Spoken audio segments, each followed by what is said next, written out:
My fiancé and my younger sister abandoned me at the altar on my wedding day. In front of 150 guests, they ran away together. But my parents gave me an ultimatum for not forgiving her, and what I did left them speechless. I'm 27 years old. I work as a freelance graphic designer, and I need to tell this story because something literally just happened that made me realize how far I've come since that horrible day, about 2 years ago. My cousin sent me a message a few days ago saying that my parents are asking about me again, and I just thought, no, not anymore. I've been through this and I'm not going back. But for you to understand why I'm like this, I have to tell you everything from the beginning, from when I met Daniel in high school and thought I had found the love of my life. Daniel and I met when we were like 16 years old. In a history class that we both hated, but that became our favorite just because we sat together. It was that kind of super sweet high school sweetheart relationship. You know, we'd pass notes in class, go to all the dances together. Our friends always said we were the perfect couple. And honestly, we were, or so I thought. When we graduated, we went to the same college. I studied design and he studied engineering, and we kept being that couple that everyone admired. We never fought much. We had the same life plans. We wanted to get married young and have kids before 30, like everything fit together perfectly. At 22, after almost 6 years together, Daniel proposed to me at the same restaurant where we had our first date. And I obviously said yes because it was everything I had dreamed of since I was 16. My family was super excited about the wedding, especially my mom, who basically took control of all the planning. I had a younger sister, Melissa, who at that time was like 19 years old and was in her second year of college. Melissa and I were always close, but not super close. You know what I mean? Like, we got along well. We did things together occasionally. But she had her friends and I had mine. When I told her I was getting married, she got super happy for me and told me she wanted to help with everything for the wedding. I asked her to be my maid of honor because, well, she was my sister and that's what you're supposed to do, right? And she accepted all excited, saying she was going to be the best maid of honor in the world. We planned the wedding for 2 years later, when I would be 24, because we wanted to save money and do everything right. During those 2 years of preparations, Daniel and Melissa started becoming better friends. At first, it didn't seem weird to me, honestly, because he came to my house a lot for family gatherings and to help with wedding plans, so it was natural that they would hang out. Melissa would ask him for advice about her math classes, because Daniel was good at that, and sometimes the three of us would go out together to the movies or dinner. My mom always commented on how nice it was that my future husband and my sister got along so well, and I thought the same thing. Never, not for a second, did I think something weird was happening. I mean, looking back, I should have seen it coming. There were signs that I simply ignored because I trusted them completely. There were specific moments that haunt me now, like that time I got home earlier than planned and found the two of them laughing in the kitchen, and when they saw me, they got kind of quiet suddenly. I just thought they were planning some surprise for me or something. Or that other time when the three of us went to the movies and I noticed that Melissa had dressed up more than usual, like full makeup and a nice dress to see just any movie. But I just thought maybe she had a date afterwards or something. Daniel started spending more time with my family in the months before the wedding, which seemed super sweet to me because it meant he really wanted to be part of my family. My parents adored him. My mom always said he was like the son she never had, and my dad would invite him to watch football on Sundays. Everything seemed perfect. Absolutely perfect. The wedding day arrived. It was a Saturday in May, about 2.5 years ago. Now that I think about it, I was in the church room with my bridesmaids, including Melissa, obviously, getting ready with the stylist. I remember every detail of that morning, the smell of the hairspray, the sound of my friend's nervous laughter, the feeling of the white dress against my skin. I was nervous but happy, like that exciting nervousness you're supposed to feel on your wedding day. Melissa was there helping me with the veil, taking pictures, telling me how beautiful I looked. Everything was perfect, until it wasn't. The ceremony was scheduled for 4 in the afternoon. At 3:30, my mom came into the room with a face I had never seen on her, like pale and as if she was going to throw up. She told me she needed to talk to me privately, and I thought maybe Daniel was super nervous or there was some problem with the flowers or something. We went out to the hallway and she couldn't even look me in the eyes. She said, "Your dad just spoke with Daniel's mom, and Daniel is not coming." I literally laughed because I thought it was a joke. Like, what do you mean he's not coming? It's our wedding. But she had tears in her eyes and she told me, "Jessica, he left. He left and blocked everyone on his phone." I didn't understand anything. Absolutely anything. What do you mean? He left. Where? Why? My mom hugged me, and I could feel that she was shaking too. I asked her where Melissa was because I needed my sister in that moment. I needed someone to explain to me what was happening. And that's when my mom started crying harder and said something that literally broke me in two. Melissa isn't here either, honey. She left with him. I stood there in that hallway in my wedding dress trying to process what I had just heard. My fiancé, the love of my life since I was 16, had just left me at the altar. And my younger sister, my maid of honor, the person who was supposed to be by my side on the most important day of my life, had left with him. Turns out Daniel and Melissa had left the venue that same morning. While I was getting ready, one of Daniel's cousins saw him get in the car with Melissa and suitcases in the back seat, like they were literally leaving together. I was still in total shock. I couldn't even cry. I just stood there feeling like my entire body had turned to stone. My mom kept hugging me and murmuring, I'm sorry, as if she was to blame. But I couldn't feel anything. I was completely numb. We had to go out and tell the almost 150 guests that the wedding was canceled, that Daniel wasn't coming. We didn't tell them about Melissa at that moment because my parents wanted to protect her or something. We just said that Daniel had had a family emergency. People were confused. Some got angry about having spent money on gifts and suits. Others hugged me, crying more than I was. My cousin Brian, who had always been more like a brother to me, was the only one who stayed with me all that night. My parents were devastated but also worried about Melissa, trying to call her and send her messages that she never answered. I went to my apartment, still wearing my wedding dress, and Brian stayed with me because he was afraid to leave me alone. I didn't cry that night. I just sat on the couch staring at the wall until dawn. The next day, I started receiving messages from friends and family asking what had really happened, and little by little, the truth started coming out. Someone had seen Daniel and Melissa together at the airport, and social media did its magic because in less than 24 hours, everyone knew that my sister and my fiancé had run off together on my wedding day. The humiliation was almost worse than the pain of abandonment, and look, the pain was unbearable. Every time I went out on the street, I felt like everyone was looking at me and whispering, the poor girl who was abandoned at her wedding by her own sister. I stopped leaving my apartment for weeks. Literally only went out for strictly necessary things. My parents came to visit me and tried to make me feel better, but it was obvious they were also confused and hurt. My mom wouldn't stop saying, how didn't we realize? How could they do this to us? While my dad was angrier, saying that Daniel was a coward and that Melissa was an immature kid who didn't know what she was doing. About 3 weeks passed before Melissa finally sent a message to my mom. She said she was fine, that she was with Daniel in another state, and that she was very sorry about what happened, but she couldn't help falling in love with him. My mom showed me the message, and I felt a rage I had never experienced in my life. That she couldn't help it? Really? They had months, maybe years, to realize what they felt and do things right. But instead, they decided to destroy me in the most humiliating way possible. And the worst part is that my parents, although they were upset with Melissa, were already starting to justify her, saying things like, love is complicated and she's young and made a mistake. I was devastated, completely broken inside. I had planned my entire life around Daniel. Since I was 16, everything I did was thinking about our future together.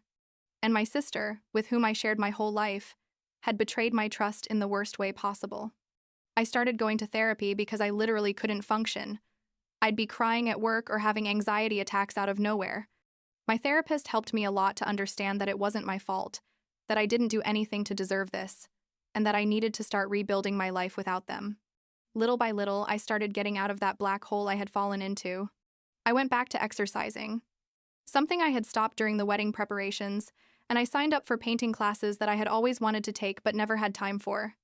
Brian introduced me to his friends, and I started going out with new people who didn't know anything about my story. I changed apartments. I moved to the different neighborhood where I could start from scratch. It wasn't easy, not at all. There were days when I couldn't even get out of bed, but slowly I started feeling like myself again, or maybe like a new version of me. About 6 months after all the drama, I received a call from an unknown number. Normally, I don't answer numbers I don't know, but that day I was expecting a work call, so I answered. It was Daniel. My first reaction was to hang up immediately, but a part of me, maybe the part that still needed answers, stayed on the line. He started talking super fast, saying he needed to apologize, that what he did was horrible, that it had been the worst mistake of his life. I asked him why the hell he was calling me after 6 months, and that's when he dropped the truth. Things with Melissa weren't working out. She was too young and too different from me, and he had realized he had made a terrible mistake. Can you believe it? The guy left me stranded at my wedding, left with my sister, and now he was calling me to tell me he missed what we had.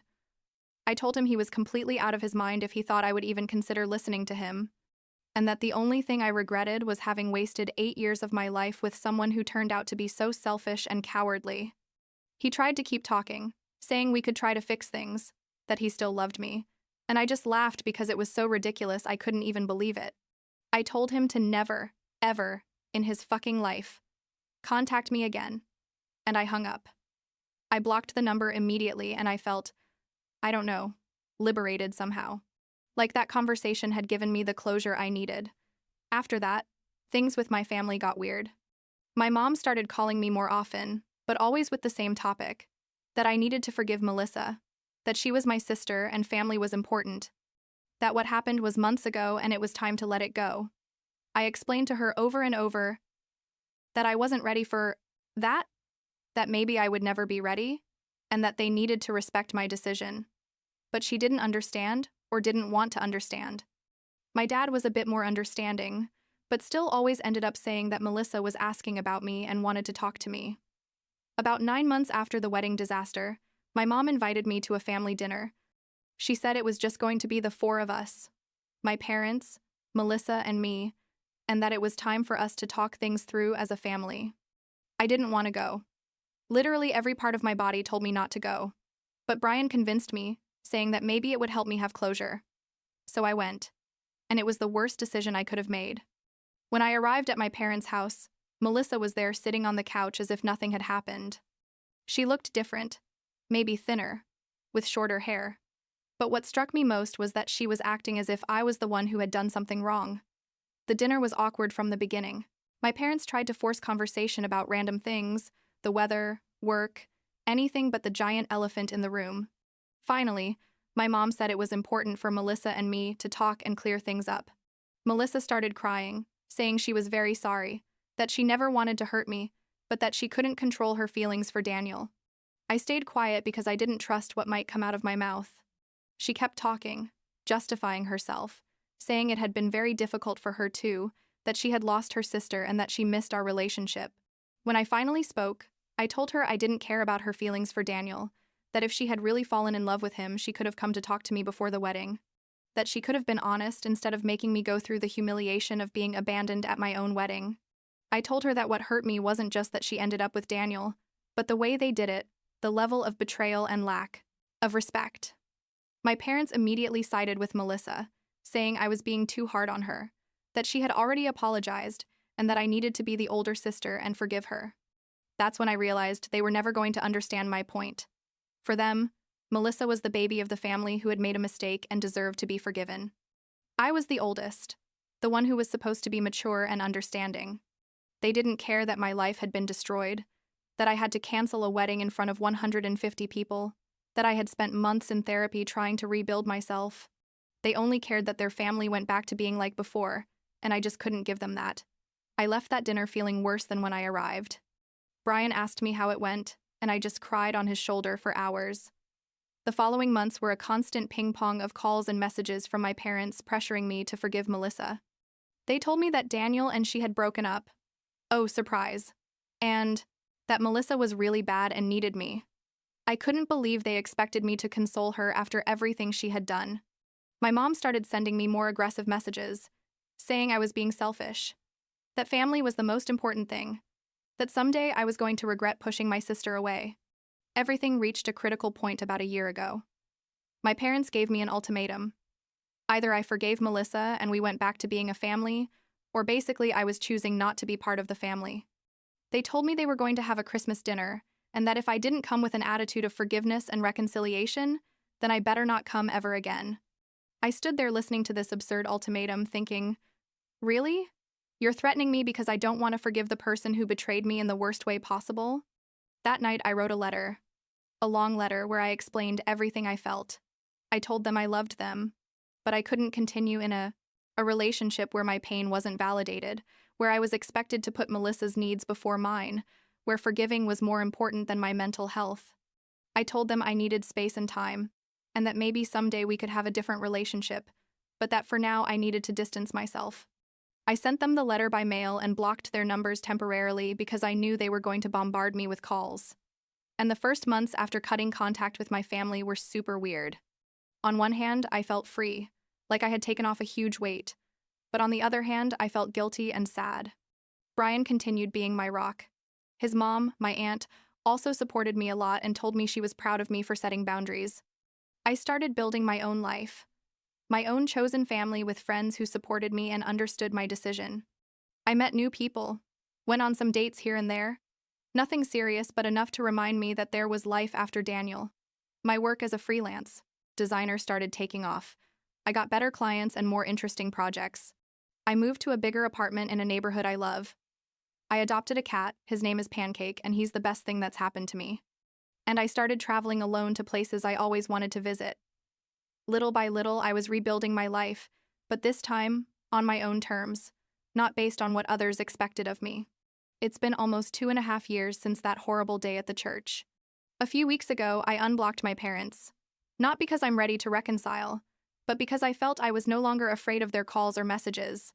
My mom has sent me some short messages asking how I am, and I respond politely but keeping my distance. Melissa tried to send me a message a few months ago, but I ignored it. I'm still not ready for that, and maybe I never will be.